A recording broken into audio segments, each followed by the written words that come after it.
ఈ రోజున మనం మెయిన్గా తీసుకుంటే ఈ యొక్క current affairs. So weekly current affairs అనేది మనం స్టార్ట్ చేయడం అయితే జరిగింది. సో ఆ యొక్క వీక్లీ కరెంట్ అఫైర్స్కి సంబంధించి ఈ రోజున మనం తీసుకుంటే 8 to 14 వరకు మనకి యొక్క ఏప్రిల్ మాసంలో ఉన్నటువంటి కరెంట్ అఫైర్స్ గురించి డిస్కస్ చేయబోతున్నాం.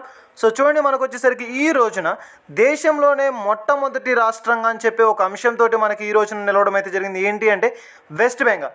సో దేశంలోనే మొట్టమొదటి రాష్ట్రంగా వెస్ట్ బెంగాల్ రాష్ట్రం అనేది మనకి చూడడం అయితే జరుగుతుంది. సో ఏంటి అంటే నదీ అడుగు భాగాన నిర్మితమైనటువంటి ఒక రైల్వే టన్నల్ అనేది మనకి ఈ రోజు నిలిచింది.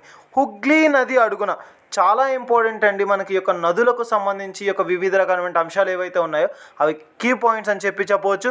సో వెస్ట్ బెంగాల్ స్టేట్ అనేది మనకి యొక్క నది అడుగు భాగాన నిర్మితమైనటువంటి ఒక రైల్వే టనల్ తోటి నిలవడం అయితే జరిగింది. అండ్ మోస్ట్ ఇంపార్టెంట్ అని చెప్పవచ్చు. అండ్ నెక్స్ట్ వచ్చేసరికి మరొక ఇంపార్టెంట్ ఏంటంటే జూపిటర్. సో జూపిటర్ని పోలి ఉన్నటువంటి మరొక గ్రహంను కనుగొనడం అయితే జరిగింది. సో ఏంటి అంటే చూడండి, దాని యొక్క పేరు K2 2016 BLG 0005 LLB అని చెప్పి ఒక పేరున్నటువంటి యొక్క జూపిటర్ని, మరొక నూతనమైనటువంటి గ్రహాన్ని కనుగొనడం అయితే జరిగింది. ఇటీవల కాలంలో శాస్త్రవేత్తలు అనేకమైనటువంటి నూతనమైనటువంటి ఇన్నోవేషన్స్ ఎన్నో చేస్తున్నారు. అటువంటి వాటిల్లో మనకి ఈ రోజున ఈ యొక్క జూపిటర్కి సంబంధించినటువంటి ఒక అంశం అనేది మనకి కీలకంగా నిలవడం అయితే జరిగింది. అండ్ మరొక ఇంపార్టెంట్ థింగ్ ఏంటి అంటే, సో చూడండి, మనకు వచ్చేసరికి ఈ యొక్క చూడండి సైన్స్ అండ్ టెక్నాలజీ. సో ఇటీవల కాలంలో చూడండి, మనకి minister of science and technology అని చెప్తాం జితేంద్ర సింగ్ గారు. సో ప్రస్తుతం మనకి యొక్క సైన్స్ అండ్ టెక్నాలజీకి సంబంధించి మంత్రిత్వ శాఖగా ఎవరు విధులు నిర్వహిస్తున్నారు అంటే జితేంద్ర సింగ్ గారు. సో 99 యూనికార్న్ సంస్థలను కలిగినటువంటి ఒక మూడవ దేశంగా, మోస్ట్ ఇంపార్టెంట్ మూడవ దేశం, అతిపెద్ద దేశంగా మన భారతదేశం అనేది చూడడం అయితే జరుగుతుంది. 7,500 కోట్ల రూపాయలతోటి లాభాలు గల సంస్థను మనం ఏమంటామంటే యూనికార్న్ సంస్థ అని చెప్తాం. సో ఈ యొక్క మోస్ట్ అంటే 99 యూనికార్న్ సంస్థలు కలిగినటువంటి మూడవ దేశంగా భారతదేశం. అండ్ దీనికి సంబంధించి ఫస్ట్ ప్లేస్లో ఉంది వచ్చేసరికి America, second place China, and third one India. చూడండి, మనకి ఏవైతే ఈ యొక్క టెక్నాలజీస్కి సంబంధించి కావచ్చు, ఈ యొక్క అంశాలు ఏవైతే ఉన్నాయో, ఇటువంటి సైన్స్ అండ్ టెక్నాలజీకి సంబంధించి కావచ్చు, మొట్టమొదటి అయినటువంటి అంశాలు ఏవైతే ఉన్నాయో వాటి పట్ల ప్రత్యేకమైనటువంటి శ్రద్ధ వహించండి. అండ్ నెక్స్ట్ వచ్చేసరికి మనకి సార్హుల్ ఫెస్టివల్ అని చెప్తాం. సో సార్హుల్ ఫెస్టివల్ అని చెప్తాం. సో జార్ఖండ్ రాష్ట్రానికి సంబంధించినటువంటి ఒక పండుగ. ఇటీవల కాలంలో రాష్ట్రాలకు సంబంధించి వివిధ రకాలైన రాష్ట్రాలకు సంబంధించి పండుగలకు సంబంధించి ఏవైతే ఫెస్టివల్స్ ఏవైతే ఉన్నాయో వాటి పట్ల ప్రత్యేకమైనటువంటి శ్రద్ధ వహించండి. ఎవ్రీడే కూడా మనం ఈ యొక్క ఫెస్టివల్స్కి సంబంధించి వీక్లీ వస్తున్నటువంటి కరెంట్ అఫైర్స్లో అప్డేట్ చేయడం అయితే జరుగుతుంది. సో ఈ రోజున తీసుకుంటే సార్హుల్ ఫెస్టివల్ అనేది మనకి జార్ఖండ్ రాష్ట్రానికి సంబంధించి చెట్లను అంటే ప్రకృతిని పూజించేటువంటి ఒక ఫెస్టివల్, ఒక పండుగ అని చెప్తాం. సో 3 days జరుపుకుంటారు. అంటే మనకి యొక్క ఫ్రైడే అంటే మనకి యొక్క ఫెస్టివల్ అనేది చూడండి, మనకి యొక్క 8th నుంచి 11th వరకు జరుగుతున్నటువంటి ఒక ఫెస్టివల్ జార్ఖండ్ రాష్ట్రానికి సంబంధించినటువంటిది. అండ్ నెక్స్ట్ వచ్చేసరికి మరొక ఇంపార్టెంట్ థింగ్ ఏంటి అంటే మనకి యొక్క యూనివర్సిటీ ర్యాంకింగ్. ఇటీవల కాలంలో ఈ యొక్క యూనివర్సిటీ ర్యాంకింగ్స్ అనేది మనం తరచూ చూస్తున్నాం. చూడండి, మనకి యొక్క వరల్డ్ యూనివర్సిటీ ర్యాంకింగ్స్ అని చెప్తాం. సో ఈ యొక్క వరల్డ్ యూనివర్సిటీ ర్యాంకింగ్స్కి సంబంధించి 2022 ఒక నివేదికను విడుదల చేశారు. ఎవరు అంటే మనకి క్వాకుర్రాలి సింప్సన్స్ అని చెప్తాం. దీని యొక్క హెడ్ క్వార్టర్స్ ఎక్కడ ఉంది అంటే మనకి చూడండి, మనకి వరల్డ్ యూనివర్సిటీ ర్యాంకింగ్కి సంబంధించి యూకేలో ఉండడం అయితే జరుగుతుంది.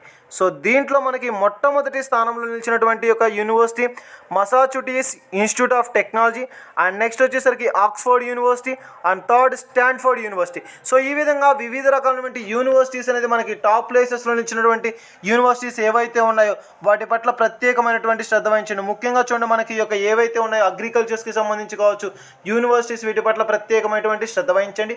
అండ్ నెక్స్ట్ వచ్చేసరికి మనకి ఏంటి అంటే అగ్రికల్చర్ ఎక్స్పోర్ట్స్ ఫ్రమ్ ఇండియా, వ్యవసాయ రంగానికి సంబంధించి ఎగుమతులలో భారతదేశం రికార్డు సృష్టించింది అని చెప్పవచ్చు. చూడండి, ఇటీవల కాలం $50 బిలియన్ ఎగుమతులు అనేది మన భారతదేశంలో 21-22 yearsకి సంబంధించి జరగడం అయితే జరిగింది.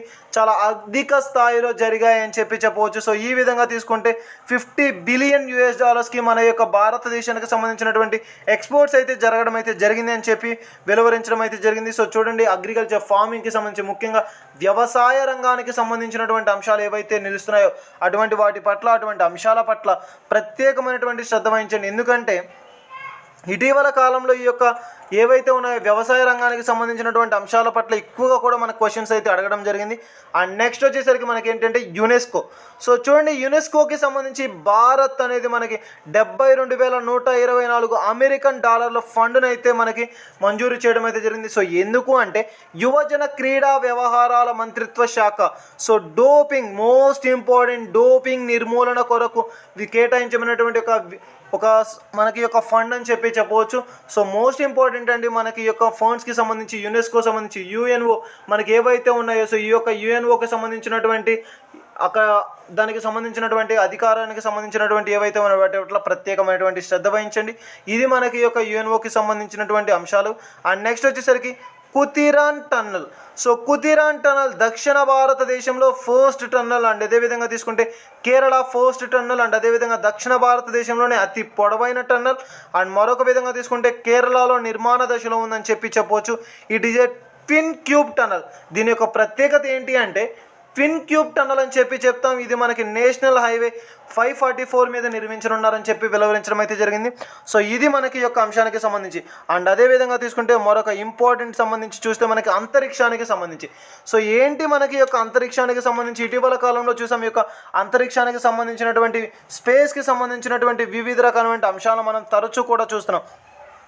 ఏంటి మనకి ఈ యొక్క స్పేస్కి సంబంధించి చూస్తే ఈ రోజున మనకి ఈ యొక్క అంతరిక్షం అంటే స్పేస్కి సంబంధించినటువంటి ఒక అంశం, అంతరిక్ష కేంద్రానికి చేరినటువంటి తొలి ప్రైవేటు వ్యోమగామి బృందం అని అమెరికాలోని మనకి హ్యూస్టన్కి చెందినటువంటి ఒక స్టార్టప్ సంస్థ.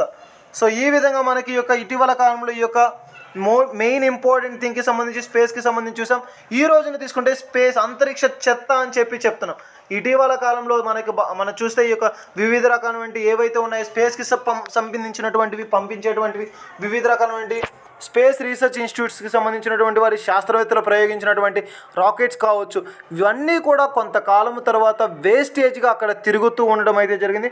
సో వాటన్నిటిని కూడా తిరిగి సేకరించాలి అని ఏర్పాటు చేయబడినటువంటి ఒక కీలకమైనటువంటి అంశం అని చెప్పవచ్చు. Thank you.